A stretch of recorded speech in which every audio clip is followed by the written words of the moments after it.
네, 베드로전서 2장 16절 말씀, 한 절 말씀이니까요. 우리 함께 읽겠습니다. 16절 말씀 같이 읽습니다.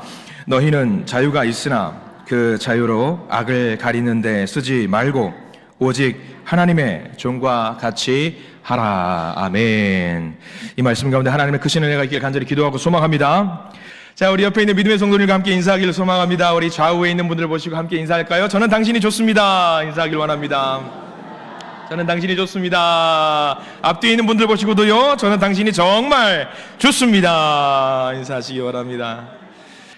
오늘 말씀은요, 자유가 있지만 종처럼이라는 제목으로 함께 은혜를 좀 나누어 보려고 합니다. 여러분들, 이런 질문을 한번 던져 보겠습니다. 대답을 한번 해보셨으면 좋겠는데, 여러분들은 그리스도인이 맞으시지요?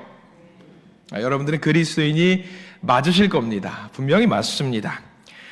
그리스도인으로 산다라고 하는 것은요, 마치 타국에서 외국인의 삶을 사는 것 같은 기분이 들 때가 한 번씩 있습니다. 왜냐하면 우리의 본국은 어디냐면, 우리가 원래 살고 있는 국적은 어디냐면 하나님 나라예요.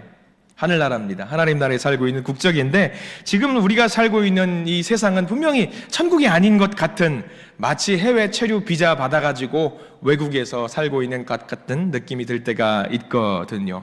언젠가 분명히 돌아가야 됩니다. 이렇게 보면은 외국인으로서 살고 있는 것은 아닌가, 외국인 어떤 근무하는 사람으로 살고 있는 것은 아닌가, 그렇게 살다 보니까 불편한 점이 한두 가지가 아닌 것 같습니다. 여러분들, 만약에 해외에 장기 체류하는 입장으로서 뭐가 제일 불편할까 한번 생각을 해보시기 바랍니다.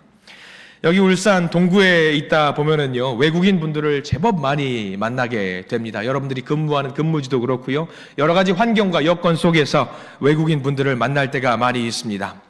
울산 지역에 여러분들 몇 명이 외국인들이 살고 있는지 혹시 아십니까? 대략 제가 한번 찾아봤는데 다행스럽게도 5일 전에 통계 자료가 확립된 게 있더라고요. 울산 지역에만 무려 32,477명의 외국인들이 살고 있다라고 합니다. 울산에는 5개 권역이 있습니다. 중구, 동구, 북구, 남구, 울주군 이렇게 있는데 어느 지역이 제일 외국인이 많을 것 같으세요? 울주군이랍니다. 울주군이 제일 많이 등록이 되어 있답니다. 물론 비공식적인 통계가 아니라 공식적인 통계, 울주군에 차이는 크게 없어요. 약간 한 몇 100명? 100명 정도 차이인데 울주군에 제일 많이 있고, 그 다음에 울산 동구에 많이 있다라고 합니다. 굉장히 놀랐습니다. 저도 동구가 제일 많을 거라고 생각했는데 울주군이 많다라고 하더라고요. 아, 그럴 수 있겠다 생각이 들었습니다. 많습니다. 여러분들, 근데 여러분들 길에 오고 가다 보면은 외국인 근로자분들을 보면은 여러분들 어떤 시선으로 그 사람들을 보십니까? 지나가다가 외국인들을 만났어요? 그럼 여러분 어떤 시선으로 보셔요?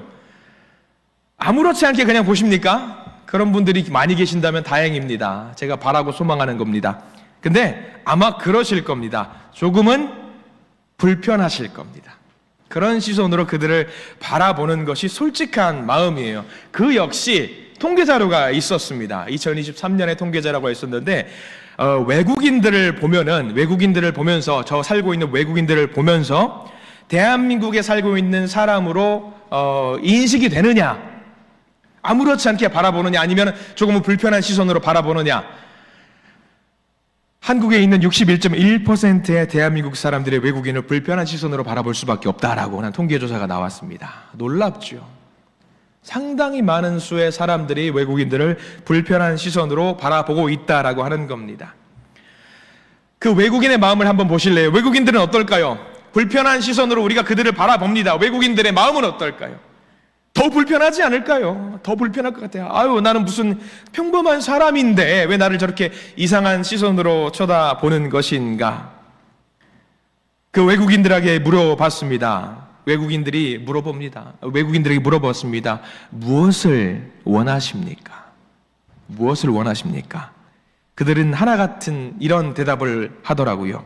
우리들도 똑같은 시선으로 바라봐 줬으면 좋겠다라는 이야기를 하더라는 겁니다. 근데 우리가 그들을 그렇게 바라보는 건데, 우리가 어떤 상황에 있냐면은, 우리 원래는 천국 백성인데 여기 나와서 세상 가운데서 살고 있는 사람이라는 거예요. 우리는 천국 백성이잖아요. 근데 마치 그 외국인처럼 다른 곳에 나와서 오래도록 체류하고 있는 것과 같은 그런 삶을 살고 있다라고 하는 거지요. 천국 백성은요, 늘 그런 삶을 살아왔습니다. 그런 대우를 받으면서 살아왔습니다. 사람들은 우리 보고 말합니다. 그리스도인 보고 말합니다. 야, 저들은 좀 다른 것 같아. 우리랑 좀 다른 것 같아. 불편하네. 좀 어색하네. 그런 시선으로 우리를 바라본다라고 하는 겁니다. 그런데요, 성경에는요, 그런 사람들의 기록이 굉장히 많이 있습니다. 정말 많이 있습니다. 이스라엘 백성들이 이스라엘 사람들이라는 호칭을 얻기 전에는 그들을 두고 사람들이 뭐라고 말했냐면 히브리 민족이라고 그랬어요. 히브리 민족. 이 히브리 민족이 광야에서 살다가 애굽으로 들어가서 살게 되었습니다.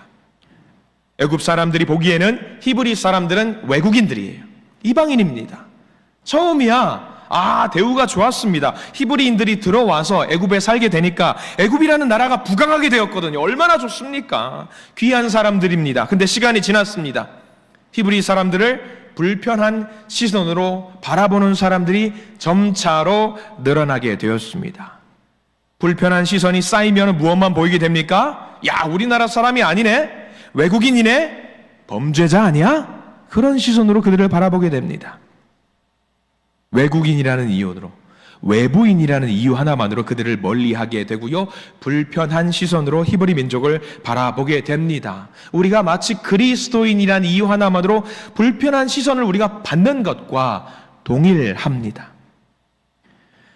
급기야 애굽 사람들은 히브리 사람들을 노예로 부리게 됩니다. 그래요. 성경의 히브리 민족들은요, 하나님의 백성들이었습니다. 그러나 결국에는 이방인이었고 외국인이었고 나그네였습니다.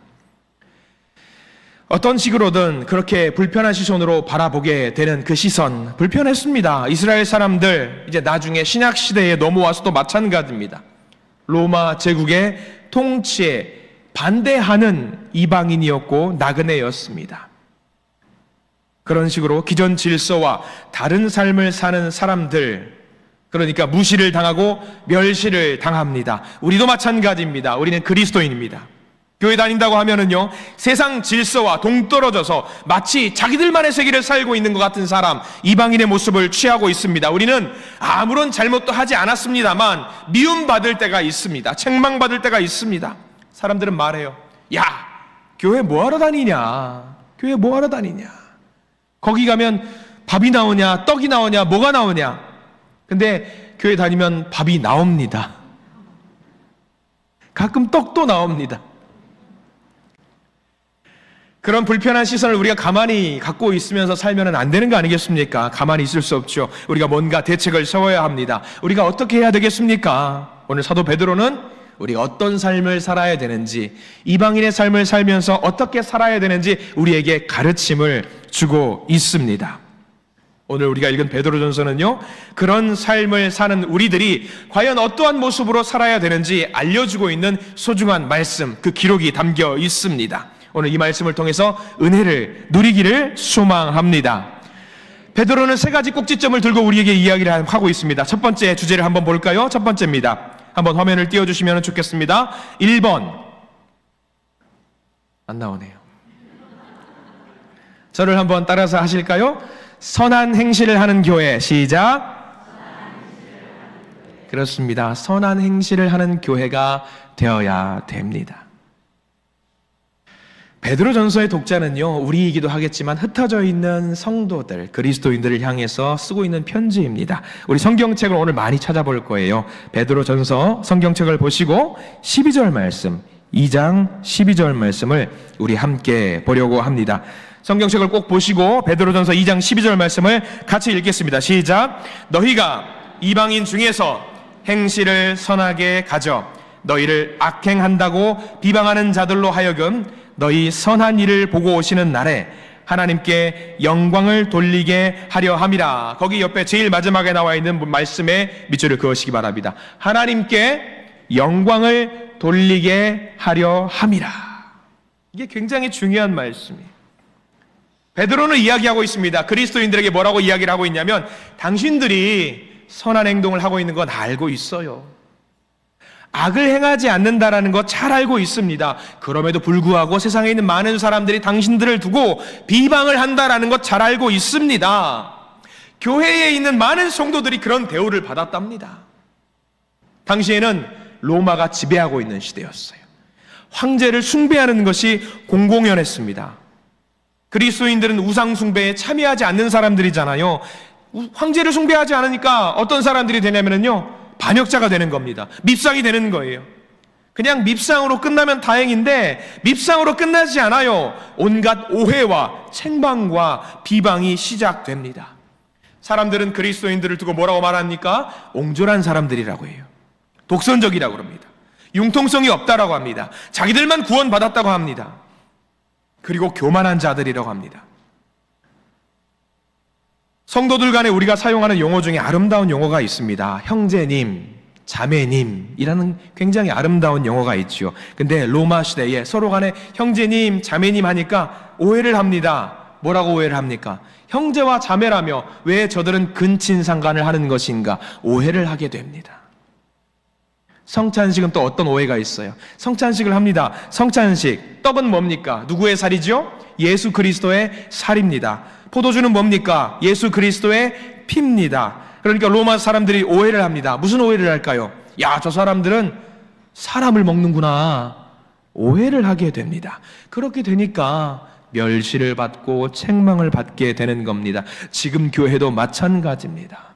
교회가 비방을 받고 책망을 받게 되니까 사람들이 교회를 싫어하게 되고 미워하게 됩니다.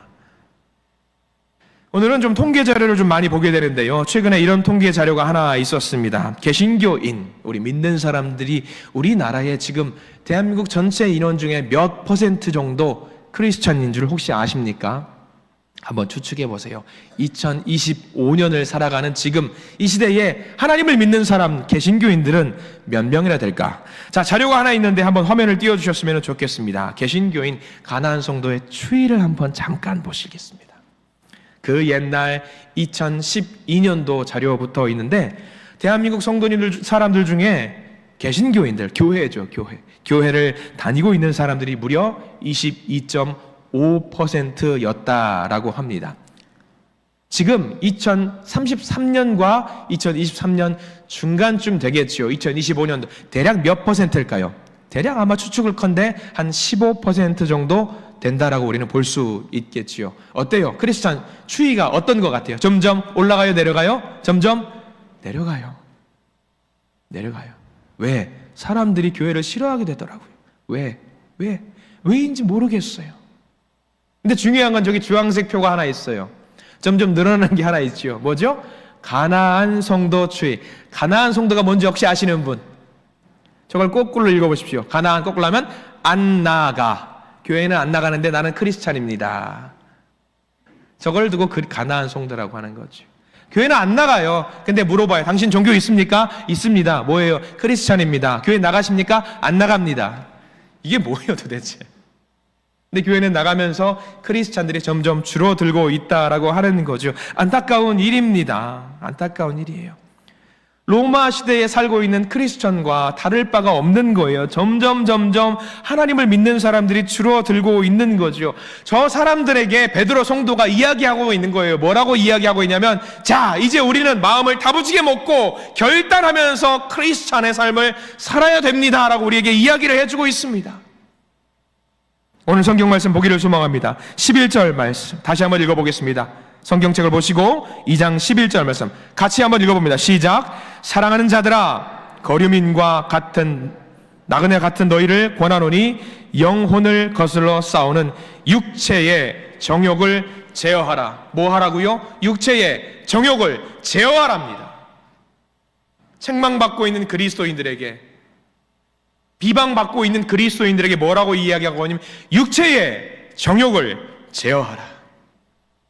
육체의 정욕을 제어하라는 말은 성적인 것만 포함하는 것이 아닙니다.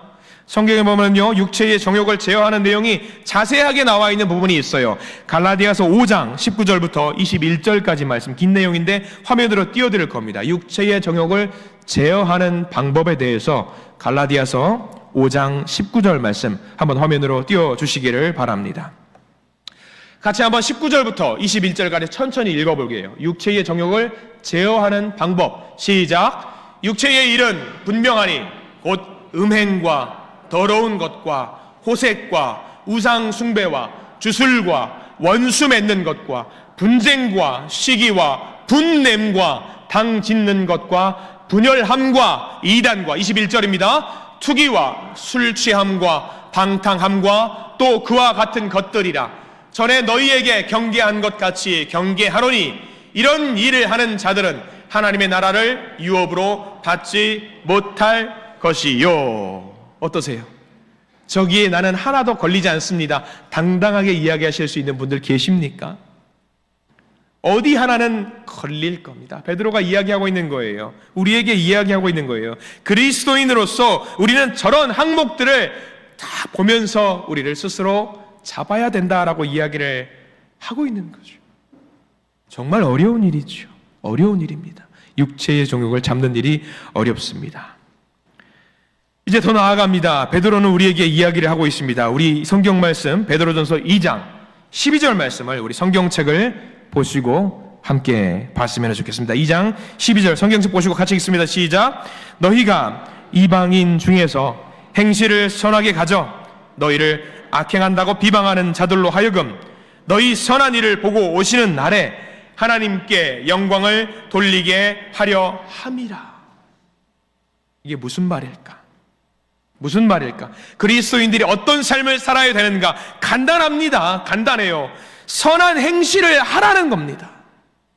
그리스도인들로서 비방받지 않기 위해서, 책망받지 않기 위해서 선한 행실을 하라는 말입니다. 오늘 이게 핵심이에요. 나그네의 삶을 사는 그리스도인, 이방인의 대우를 받는 그리스도인, 외국인 대우를 받는 것 같은 그리스도인들이 뭘 해야 하느냐? 당신이 그리스도인이라는 것을 당당하게 보일 수 있도록 선한 행실을 감당했으면 좋겠습니다. 이게 베드로의 이야기예요.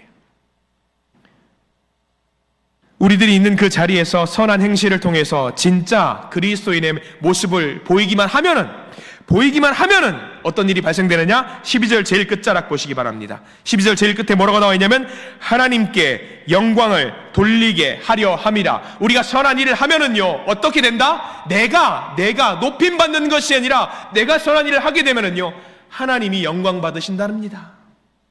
이게 제일 중요한 거예요. 여러분들 신앙생활의 목적이 뭡니까? 내가 있어 보이기 위한 거예요? 아니잖아요. 내가 신앙생활 하는 목적은 딱 하나입니다. 하나님 영광 받게 만드는 거. 그래서 12절 제일 끝에 하나님께 영광을 돌리게 하려 함이라. 사람들이 알게 되는 거예요.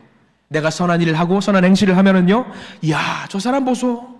저 사람 참 훌륭한 사람이다. 저 사람이 하나님을 믿는데, 야, 하나님이 대단한 존재구나. 저렇게 막 나가는 사람도 변화시키는구나. 하나님께 영광을 돌려야 되는구나. 사람들이 인정한다라는 거예요. 우리가 선한 행실을 하기만 한다면 그렇게 될 수 있다라는 거죠. 베드로의 조언은 그겁니다. 우리의 삶에 적용할 수 있어요. 우리들은요, 교회라는 이름으로 세상 가운데 살고 있어요. 우리는 어디 산속에 조용히 신앙생활 혼자 하는 거 아닙니다. 세상 속에서 세상 사람들과 함께 먹고 마시면서 생활하면서 신앙생활하고 있어요. 그러면 우리는 최고의 전도지가 될 수 있습니다. 나의 선한 행실을 통해서 하나님이 드러날 수 있어요. 반대로 나의 행실을 통해서 하나님의 영광이 감추어질 수도 있습니다. 여러분들 어떻게 사시겠습니까? 하나님의 영광이 드러날 수 있도록 우리가 삶을 살아야 되지 않겠습니까? 이거는요, 여러분들 주의할 거, 세상 속에서 세상 사람들에게 보이는 것뿐만 아니라 교회 내에서도 마찬가지예요. 교회 내에서도 성도들 간에 우리 서로 하나님의 영광이 드러나는 선한 행실을 하셔야 합니다. 내 모습을 통해서, 내가 하는 말을 통해서 그리스도가 드러나게 만들어야 됩니다. 내 작은 행동과 내 작은 말로 인해서 여러분들 하나님이 드러나지 않게 만들 수 있습니다. 서로 인격적으로 속상하게 만들 때에 하나님의 영광은 사라지게 됩니다. 가끔 드리는 질문입니다만 이 질문은요 몇백 번을 해도 부족함이 없습니다. 계속해도 되는 질문입니다. 한번 들어보시고 화답하시기 바랍니다. 여러분들 구원 받으셨습니까? 우리는 구원받은 자입니다. 그러면은요, 구원받은 자, 그리스도인답게 살아야 합니다. 그리스도인답게 선한 행실과 선한 말을 해야 합니다. 그렇게 우리가 하나님의 영광을 드러나게 만들어야 합니다. 나로 인해서 하나님의 영광의 빛이 사라지게 만들면 안 됩니다. 우리가 읽은 성경 본문 말고요, 마태복음 5장 16절에 이것에 대해서 주의를 주는 말씀이 하나 기록이 되어 있더라고요. 마태복음 5장 16절, 우리 화면을 보시고 함께 읽기를 소망합니다.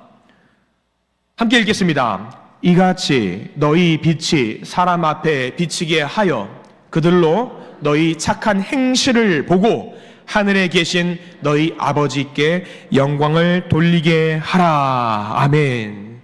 이같이 너희 빛이, 우리들의 빛이죠, 사람 앞에 비치게 하는 겁니다. 그래서 그들로 하여금, 세상 사람들로 하여금, 우리들로 하여금 하늘에 계신 아버지께 영광을 돌리게 하려 함이라.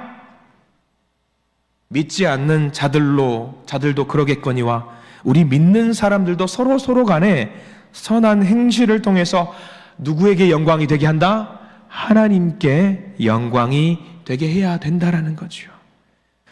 여러분들, 우리가 하고 있는 행실들과 말을 한번 살짝 점검해 보시기 바랍니다.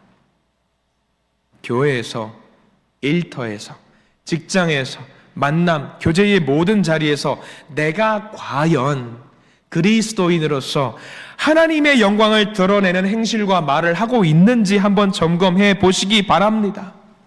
여러분 기억하셔요. 우리들은요, 그리스도인들은요, 하나님의 영광을 위해 살도록 택함을 받았다는 사실을 명심하시기 바랍니다. 첫 번째, 선한 행실을 하는 교회라고 말씀을 드렸어요. 선한 행실을 하는 교회, 두 번째 항목을 한번 같이 보겠습니다. 2번 같이 읽겠습니다. 시작. 순종하는 교회. 순종하는 교회입니다. 베드로는요, 또 하나 우리에게 순종에 대해서 이야기를 하고 있어요. 우리는요, 순종에 대해서 100번, 1000번을 이야기해도 부족함이 없어요. 여러분들, 선한 행실을 하는 사람이라고 하면 제일 먼저 뭐가 떠오르세요? 착한 일 떠오르시잖아요. 착한 일. 가난한 이웃을 위해서 봉사하고 도와주는 것 떠올리시지요? 구제 사역을 하는 것 떠올리시지요? 장애우들을 돌보는 것 떠올리시지요? 우리는 그런 것들만 생각합니다. 그런데 오늘 말씀은요, 순종이래요. 순종. 그런 것들도 순종이겠지만 또 다른 순종에 대해서 오늘 베드로전서는 이야기해주고 있거든요. 오늘 성경 말씀 함께 보실까요? 베드로전서 성경 말씀을 보시고, 성경책 보시고 2장 13절, 14절, 15절 말씀을 같이 함께 읽겠습니다. 13절 읽겠습니다. 시작. 인간의 모든 제도를 주를 위하여 순종하되 혹은 위에 있는 왕이나 혹은 그가 악행하는 자를 징벌하고 선행하는 자를 포상하기 위하여 보낸 총독에게 하라. 곧 선행으로 어리석은 사람들의 무식한 말을 막으시는 것이라. 아멘. 우리가 생각하는 것과 조금 다른 순종이 나와 있어요. 우리는 순종하면 누구에게만 순종해야 된다고 나 알고 있죠? 하나님께만 순종하라고 알고 있잖아요. 그런데 오늘 성경 말씀 베드로 사도는 조금 이상합니다. 누구에게도 순종하라고 이야기하고 있죠? 세상 법에도 순종을 하라고 이야기하고 있어요. 세상의 지도자들에게도 순종하라고 이야기를 하고 있습니다. 좀 갸우뚱합니다. 갸우뚱해요. 이게 맞나? 이게 맞나 생각합니다. 근데 여러분 명심하십시오. 세상 법은요, 세상에 있는 사람들을 못되게 질책하려고 만들어진 법이 아닙니다. 세상 법은요, 세상 모든 사람들을 잘되게 만들기 위해서 만들어진 것이 세상 법이고 세상 규칙입니다. 그러면 세상 법 우리가 순종해야 되겠습니까? 안 돼야겠습니까? 순종해야 합니다. 순종해야 합니다. 너무나도 당연한 겁니다. 세상 법 지켜야 합니다. 근데 교회가, 성도가, 우리는 천국 백성이기 때문에 세상 법과는 달리 하나님 말씀만 따라가야 된다고 생각하는 사람들이 있습니다. 아닙니다. 지금 시대를 살고 있는 사람들, 개신교 성도들이 많이 줄어드는 이유, 교회가 기존에 가지고 있었던 기득권을 유지하기 위해서 우리는 세상과 달라요, 우리 나름대로 살아갈 거예요 하면서 세상을 무시하고 우리 식대로만 사는 사람들이 있다라는 거예요. 그럴 때에 하나님의 영광이 가려진대요. 가려진대요. 오늘 성경 말씀 잘 보셔야 되는 게, 표시를 좀 해두십시오. 13절 말씀 잘 보십시오. 13절 어디가 중요할까? 잘 보세요. 제가 읽어드립니다. 인간의 모든 제도를 주를 위하여 순종하되 혹은 위에 있는 왕이나, 어디가 제일 중요할까요? 주를 위해서. 주를 위해서입니다. 세상 법을 따라가야 돼요. 세상 가운데 세상 규칙을 지키며 살아가야 돼요. 무엇을 위해서? 세상을 위해서가 아닙니다. 무엇을 위해서? 주님을 위해서입니다. 주님을 위해서. 이게 중요합니다. 예수님도 그렇게 말씀하셨어요. 카이사르의 것은 카이사르에게, 로마 황제의 것은 로마 황제에게, 하나님의 것은 하나님의 것에게. 세상 법 따르라는 이야기죠. 세상 이치를 따르라는 거죠. 세상 법을 따라가야, 내가 있는 그 자리에 법을 따라가야 됩니다. 우리는 천국 백성이지만 세상에 지금 살고 있기 때문에 세상 법을 따라가야 된다라고 하는 겁니다. 여러분들, 교회 안에서는 잘 살아요. 근데 교회 밖을 박차고 나가면 하나님 안 계십니까? 하나님 여기만 계십니까? 아니에요. 세상에서도 하나님은 계십니다. 그러면 우리는요, 교회 안에서도 선한 행실과 사랑을 외쳐야 되지만 교회 밖에서도 선한 행실과 사랑을 외쳐야 합니다. 무엇을 위해서? 주를 위해서. 주를 위해서.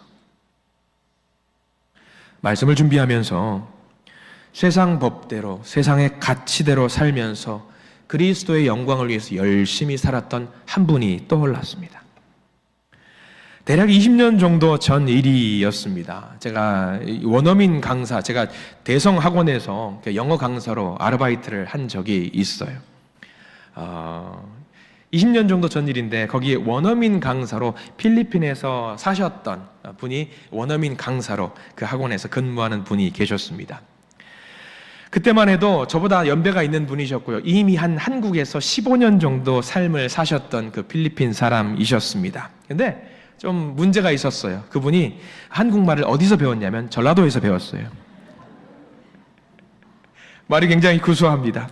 같이 이제 회식이 있어가지고 식당에 밥을 먹으러 갔는데 그 필리핀 사람인데 주문을 합니다. 이모, 여기 주문 받으셔이. 그러는 거예요. 너무 당황스러워가지고. 전라도 지역에서 한국말을 배웠고 전라도 지역에서 오래 영어 강사를 하다가 서울로 오신 분이셨습니다. 그분과 같이 식사를 하는데 4명이 같이 먹었거든요. 공교롭게 모인 모든 분들이 전라도 분이셨어요. 공교롭게 한 분은 필리핀 사람인데 전라도 말을 하는 겁니다. 그분이 4분이서 모이는데, 저도 지금은 이렇게 말을 하지만 전라도 말을 쓰시는 분들과 만나서 이야기를 하다 보면 자연스럽게 저도 동화가 되거든요. 저도 서울 말을 계속 쓰다가 이제 같이 전라도 고향 분들을 만났으니까 이야기를 합니다. 이제 음에부터 시작해가지고, 그 필리핀 분 말이에요. 제 말이 아니라 필리핀 분의 이야기입니다. 필리핀 분이 이야기합니다. 먹고 나서 음에 김치가 조금 짜네 이러면서 이야기하면서, 이모 여기 따뜻한 물 좀 주셔요. 여기 필리핀 사람들이 하는데 너무 당황스러운 거예요. 구수해요. 어색하지가 않습니다. 물어봤습니다. 외국인이니까. 선생님, 오래 한국에 사셨는데 한국에서 힘든 게 없으세요? 이렇게 안 물어봤죠? 전라도 말로 물어봤습니다. 그분이 말을 합니다. 당연히 있지라. 겁나게 많지라. 이렇게 이야기를 하는 거죠. 뭐가 제일 힘들어요? 물어보니까, 나는 죄를 짓지 않고 사는데, 나는 착하고 열심히 사는데, 한국 사람은 아니지만 한국 법에 맞춰서 살려고 노력하는데 자기를 이상한 시선으로 계속 보면서 범죄자처럼 자기를 바라본다라고 하는 겁니다. 마음이 아프더라고요. 제가 오히려 죄송합니다라고 이야기를 하는 거예요. 그래서 일부러 더 독한 마음을 먹고 선하고 착하고 순종하는 마음으로 살고 있다라고 하는 겁니다. 한국 사람보다 더 한국 법을 잘 지키기 위해서, 한국 사람보다 더 한국 문화를 배우고 노력하고 열심히 산다라고 하는 거예요. 노력한다라고 하는 거예요. 얼마나 감사한지 몰랐어요. 근데 그분이, 필리핀은 크리스천들이 많아요. 그분도 크리스찬이었어요. 그리스도인이었습니다. 하루에 출근하시면 제일 그분을 통해서 은혜를 받는 것이 뭐였냐면, 그분 책상 위에 컴퓨터 앞에 글자가 적혀 있는데 뭐라고 적혀 있냐면, 한번 화면 띄워주실래요? 방송실 한번 화면 좀 띄워주시기 바랍니다. 영어로 이렇게 적혀 있습니다. Glory to our God. 매일 아침에 책상에 저렇게 적혀 있는 거예요. 우리 하나님께 영광을 이라고 적혀 있어요. 필리핀 분이세요. 시선이 곱지 않은 시선일 텐데 내가 있는 그 자리에서 제일 먼저 하는 것이 기도의 제목이 저거였어요. 하나님께 영광을이었어요. 저는 그분을 불편한 시선을 전혀 볼 수가 없어요. 왜? 나보다 더 대단한 신앙을 갖고 있는 분이었거든요. 그러면서 그 사회 속에서 동화되면서 내가 크리스찬으로서 당당한 모습을 보여주기 위해서 선한 행실을 하고 열심히 살아야겠다는 결단을 가지고 살았던 전라도 사투리를 쓰셨던 필리핀 분이셨습니다. 외국인이라고 이방인이라고 무시당할 때가 있었지만 자기는 한 가지 목적이었습니다.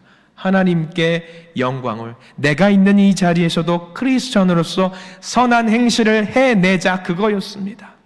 인정받았던 귀한 선생님이 문득 생각이 났습니다. 제가 많이 배웠습니다. 우리도 마찬가지일 겁니다. 우리 그리스도인으로서 교회 안에서 교회 밖에서 어디서나 내가 있는 그 자리에서 하나님의 영광이 드러나기 위해서 더 성실하게 섬기고 순종하고 봉사하시는 우리 모두가 되시기를 간절히 축원합니다. 순종하는 교회가 되십시오. 세 번째 항목을 함께 볼까요? 첫 번째는 선한 행실을 하는 교회가 되자고 했습니다. 두 번째는 순종하는 교회가 되자고 했습니다. 세 번째는 이겁니다. 같이 한번 읽어볼까요? 시작. 하나님의 종이 되는 교회. 오늘 말씀의 제목이 될 것 같습니다. 하나님의 종이 되는 교회. 우리의 자유에 대해서 이야기를 하고 있습니다. 성도들은요, 자유인이에요. 구원받았기 때문에 자유가 있습니다. 자유롭게 살 수 있습니다. 근데 여러분들 이상한 게 있어요. 뭐냐면 자유가 주어지면 여러분들 제일 먼저 뭘 하고 싶을 것 같아요? 구속받았다가 자유가 주어지면 제일 뭐 하고 싶냐? 제가 신학교 다닐 때 엉뚱한 친구가 한 명 있었습니다. 늘 그 친구는 엉뚱한 질문을 해서 혼나고는 하고 친구한테 핀잔을 듣고는 했습니다. 그 친구가 늘 하는 말이 이거였어요. 이거 하면 누가 날 잡아갈까? 그런 질문을 늘 던져요. 이거 하면 누가 날 잡아갈까? 내가 여기 쓰레기를 버리면 경찰이 날 잡아갈까? 내가 널 잡아갈 것이다 라고 이야기를 합니다. 여기서 내가 소리를 지르면 고성방가로 잡아갈까? 여기서 내가 노상방뇨를 하면 경찰이 날 잡아갈까? 엉뚱한 질문을 하는 친구가 있었습니다. 우리는 대답했습니다. 걱정 마라. 하나님이 널 잡아가시기 전에 내가 먼저 너를 잡을 테다 라고 이야기를 했습니다.